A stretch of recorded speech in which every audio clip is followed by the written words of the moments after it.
My read devotion is on courage, and hopefully you all know my name. Yes? No, I don't. Mckensie? What is it?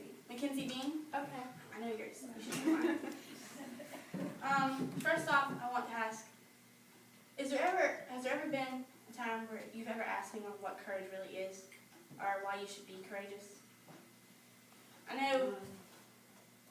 don't think I ever stopped and asked, Mom, why should I be courageous? Or what is this thing called courage? I think it's just something you just go with. You just do it and go with the flow. And no one ever points out courage is this, fear is this.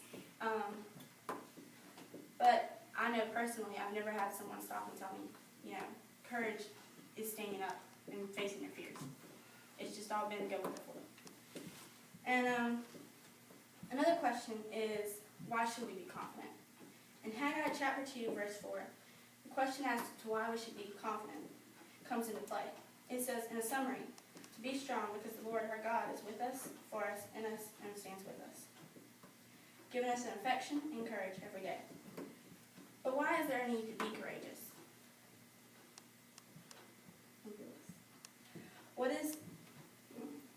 So basically, what is the opposite of courage? Everyone knows that. The opposite of courage is fear. We have fear of daily things, or it can be fear of the future, or fear of the past might haunt us. The past probably already does haunt us. Without courage, without fear, we wouldn't need courage. And without courage, we would be fearful. From a season of reflection, there's a passage on fear which refers to fear as a beast with paralyzing venom. Fear makes you wonder what if. The fear of failure, the fear of heights, the fear of disease, the fear of rejection, the fear of being yourself. There's so much fear and worry in the world and in life. Referring to Joshua 1:9, it says, "Have I not commanded you? Be strong and of good courage, and do not be afraid nor dismayed, for the Lord your God is with you wherever you go." Once again, we are told to be strong, for the Lord is with us. One of our memory verses, which this is for our Bible class, so it actually was a memory verse. 2 Timothy 1:7 states, "For God has not given us a spirit of fear, but of power and love and of a sound mind." Courage comes from God. He gives us strength, telling us not to be afraid. The Spirit of God gives you power because He lives inside you. He protects you. But what exactly is the meaning of courage? When we think of courage, we probably all think of times we've had to be courageous. We probably all relate it to the time that we've had to step up and face our fears, whether we wanted to or not. We relate things to how courage or even fear has taught us in life. Everyone surely... Oh, I already said that. Sorry. In my opinion, courage is standing up, being strong, doing something that you fear doing. Most importantly, facing fear, like I said, even when you don't realize having it. Or if you do realize having it.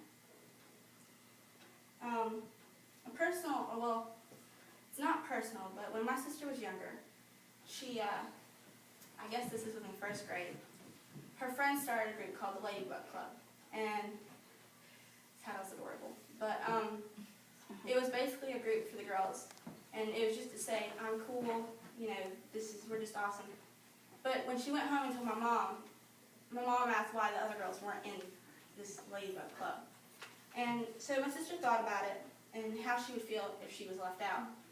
And the next day she came home to my mom and said that she had denied or told the club no because she found out that they thought the other girls were wrong to be in the club because they were wearing the wrong clothes they couldn't afford. And this is in first grade, so you have to imagine, the world. You're in first grade. Clothes, does it really matter? And so my sister's courage it wasn't like facing the world, but it was facing one step at a time, and that step right then was, do I want to stand up and do my own thing, or do I just want to follow the crowd? And she chose later, she started her own little club, and I can't remember, I think it was like the Bumblebee Club, but she started her own little club and had the girls that were apparently dressed wrong in that club. And she actually ended up being best friends with one of them for almost 10 years. So, just certain decisions in your life. It guides you. You have to really think about your decisions, because a decision can run your life. It can either make it horrible or it can make it great. Just like the decision whether or not you want to accept God in your heart. I personally feel like God is something I could not go without. I just feel like God has helped me so much in my life that there's not a time where I can't say, no, he hasn't helped me. It's not worth it, because there have been so many times when I've reached rock bottom, and he's been there. And so I think that's the real decision that many people face these days, is do they want to follow God, do they just want to stay on the sidelines, or do they just want to completely reject him? And that decision can really control your life. It can really run your life. It can make it better, or it can make it worse. That was just a smaller show of courage with my sister. And then there's also courage, like if you move, like I think most of y'all know, I did move. And you have to have courage. I was so not courageous for the first 6 months. Just meet new people, and I was homeschooled. So you also had to actually really try and go out and meet people, instead of where I used to live. There were people I was seeing every day. There was things I was doing every day. You know, I didn't have to make new friends because I had no friends. I had friends. And you have to have courage. And eventually I just realized that I couldn't live here in Georgia and not know anyone. I couldn't, this is my high school years, I couldn't not talk to anyone. I could not do anything. And I think that was partially God saying that he chose for me to move here. He chose for my family and I to. And it really has worked out, because my dad has an amazing job, and everything is just really working out.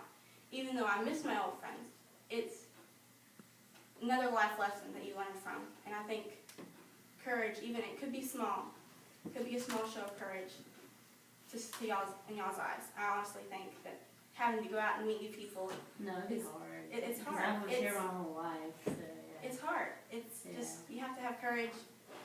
And there's a song at my church that they sing, and it's one of my favorite songs. I don't know the title of it, but I know the verse is, and if our God is with us, then who could ever stop us? And if our God is for us, then who could ever stand against us? And it's always that moment in the song which just really stands out, I think, to everyone in the whole crowd. If not, then they need to replay the song, because that's just a moment of time where it's so true. It's so true. If you have God and you have the courage to follow God, it just really plays out. Am I good on time? Oh, you're fine. Okay. But I think that is everything. But without courage, we would be fearful. And you have to think through that. Where does courage come from? Courage for me comes from God. But for people who don't really follow God, where does their courage come from? Sure, courage comes from yourself in a way. But like I said, who has ever really told you what courage is? You just go with the flow. You just kind of make it up as you go. But you have to have faith and courage, and along with that is hope.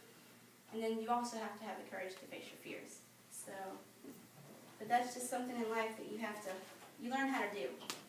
And sometimes those decisions can really affect you. Good job.